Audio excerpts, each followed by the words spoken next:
Hello, my name is Kristin Neff, and I've been asked to come here today and talk to you about why I believe you should participate in clinical trials for celiac disease. I do have some experience on this topic because I currently work for Enochion, and we are conducting a study on a new treatment for celiac disease, but I've also worked at other companies that have done this. And more importantly, I have a daughter with celiac disease, so this means a lot to me. So what are the goals of clinical trials? They really are to find new treatments for celiac disease. And what can you do to help this? Well, what you can do is you can participate in a clinical study.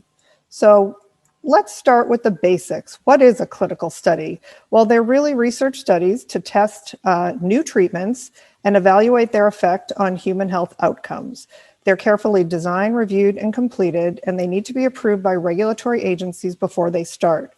The goal of clinical trials for new treatments is to determine, number one, is the treatment effective, and number two, is the treatment safe?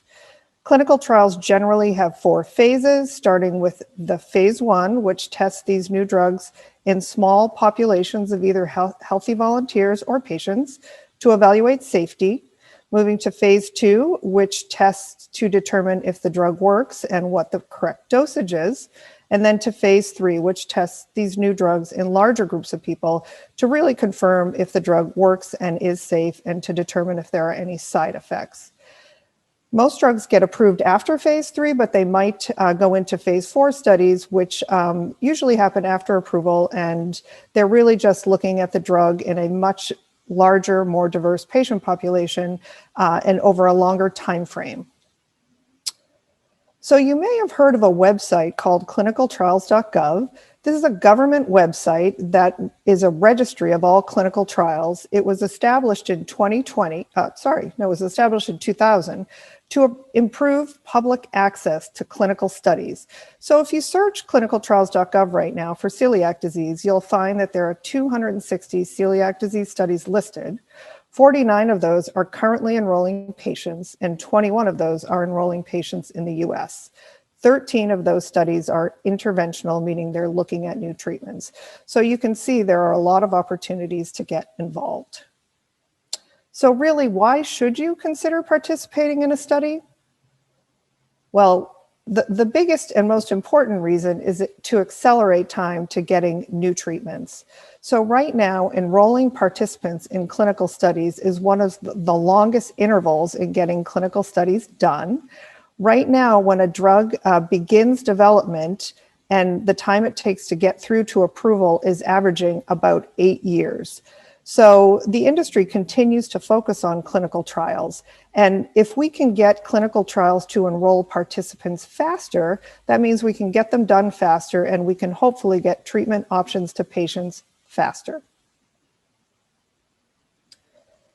So since I've been doing this for a while, I do recognize that there are some barriers to enrolling in a celiac disease clinical study, and I wanted to talk about these with you and hopefully maybe answer some questions or give you some things that you can think about.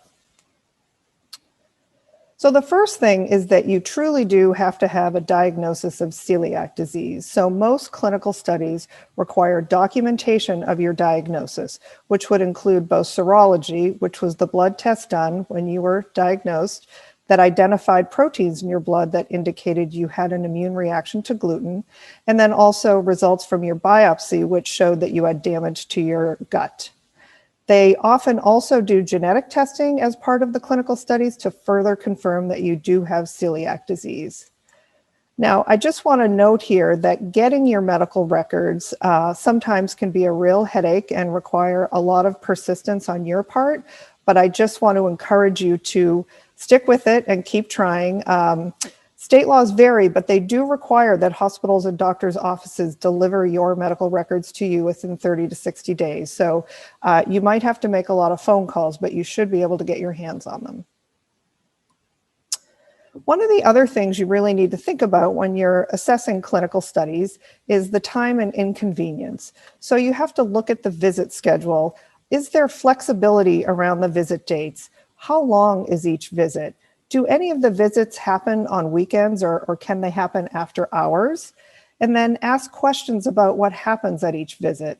Are there clinical assessments? Are there any procedures that are going to be done? Are samples going to be collected? Are there lengthy observation periods when you'll be waiting and they'll be observing you? And then what will happen in between visits? Do you have to complete a symptom diary at home? Are you going to have phone calls with the staff? Will there be remote study visits where somebody might come to your house?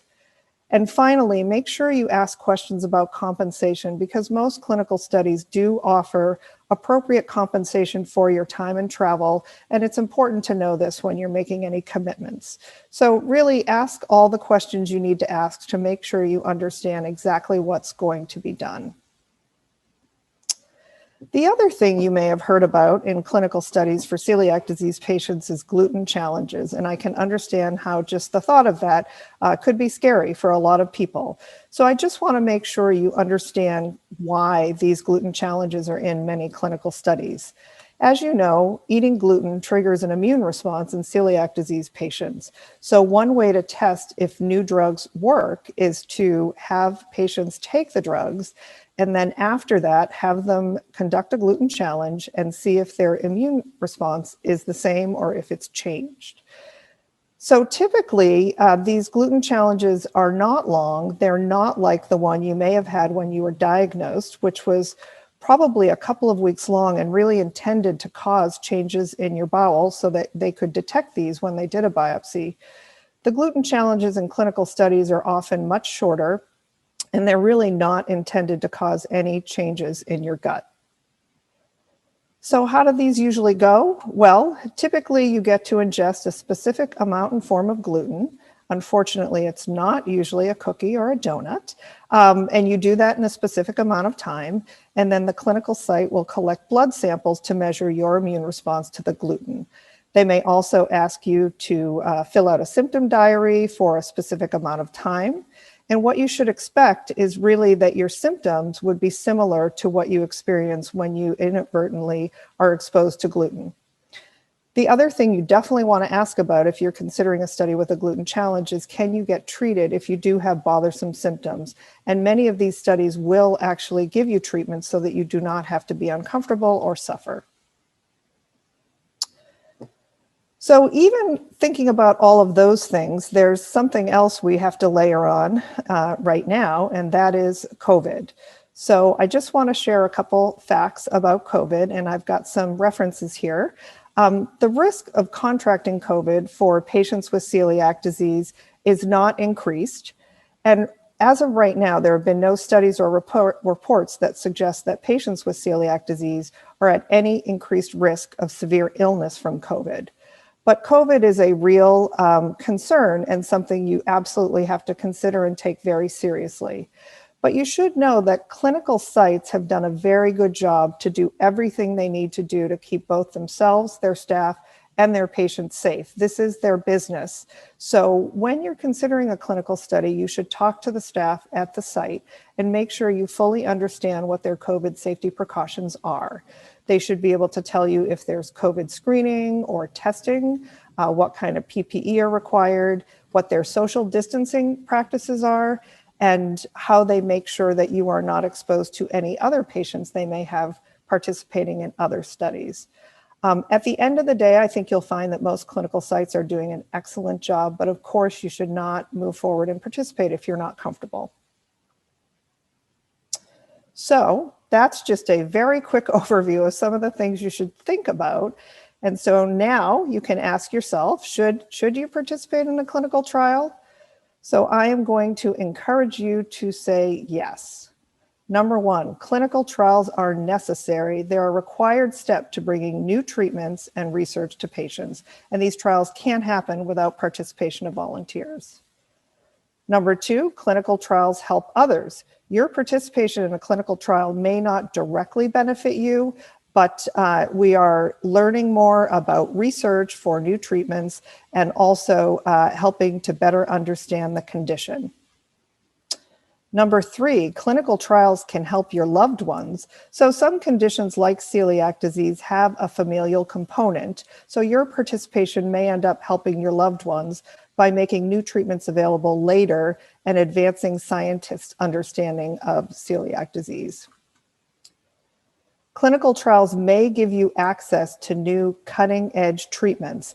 And of course, you will also have access to a medical team that's going to be carefully monitoring your disease and your overall health for the duration of the study. And finally, clinical trials need participants from all backgrounds to participate. It's important that new drugs are studied in a very diverse patient population. So whatever your age, your race, your gender, or your background, you are still needed in these clinical trials. So hopefully I've given you a few things to think about, maybe answered a few questions.